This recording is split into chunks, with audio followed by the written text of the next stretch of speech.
shot, or was it go for three? No, it was best shot. I think all of these experiences, are good to go through. I would much prefer, obviously, to get a win out of it, but the circumstances are, all of them were much different. Those last three side out of bounds.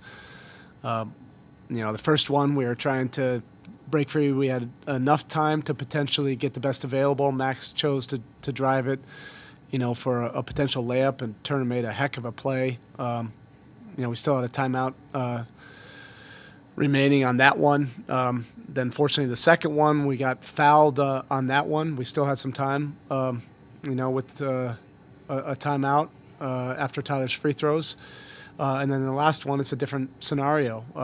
No timeouts, 1 point game. Ideally, you would like to get something going to the basket and go right away, so you give yourself a chance, for an offensive rebound. But he did get bottled up. There was a lot of pressure on the ball that forced him to dribble out to half court, and at that point, he was just trying to get whatever kind of space he could get. But we're getting better, and you saw some really good things again, dealing with adversity, down 10, and then able to really grind and get this game into a possession game and have some opportunities down the stretch.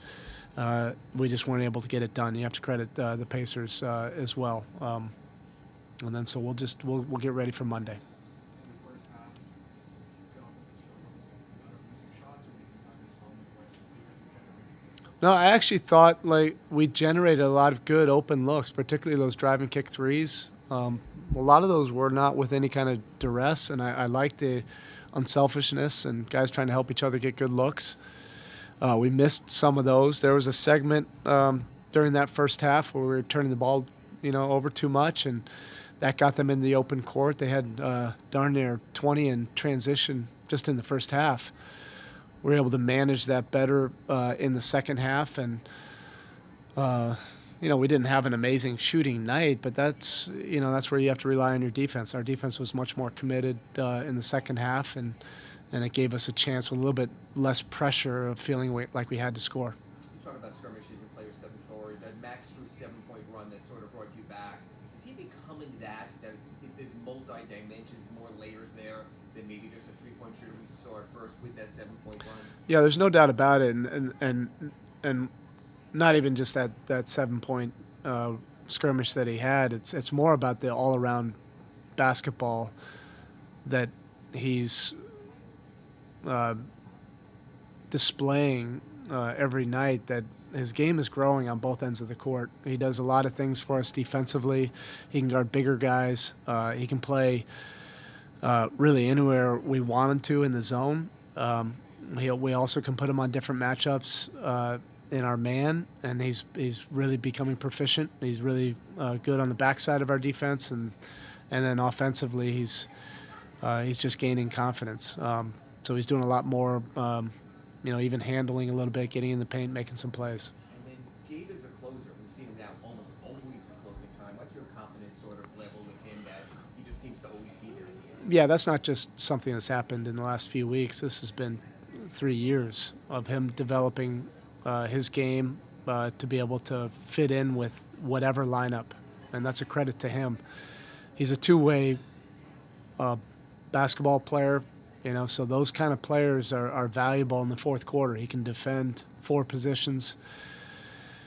He's gritty. He's tough. He makes winning plays. And regardless, he's earned the trust of the coaching staff, but more importantly, he has all the trust of all the guys in the locker room, particularly in those fourth quarter minutes. You guys have relied on his own now for quite a bit the last few years. What do you like about what he's given you? Look, I don't really care what our scheme is. I just want us to commit defensively to do tough things that are required in this league. The skill level is so high in the shooting and the passing and the spread offenses that it doesn't matter what our scheme is. You have to commit to making multiple efforts, to doing the tough things, the intangibles, all the little things, and to build a stable, reliable top flight defense. We're not there yet, but we're making progress. And we just have to keep on plugging away and improving in both man and zone. Eric, it seems like most of the games against these guys always comes down the wire, grinding out games the last couple of years. What do you think it is about Indy that I don't know. It's probably just something like more than two years, a couple years. This is going back 10, 12 years. We've had a lot of very competitive games in this building. It's a great environment. We have respect for their franchise. Rick does a tremendous job on the other sideline.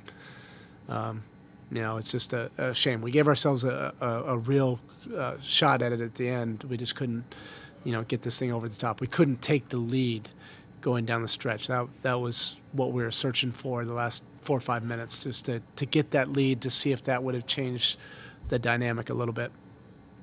Okay, thank you.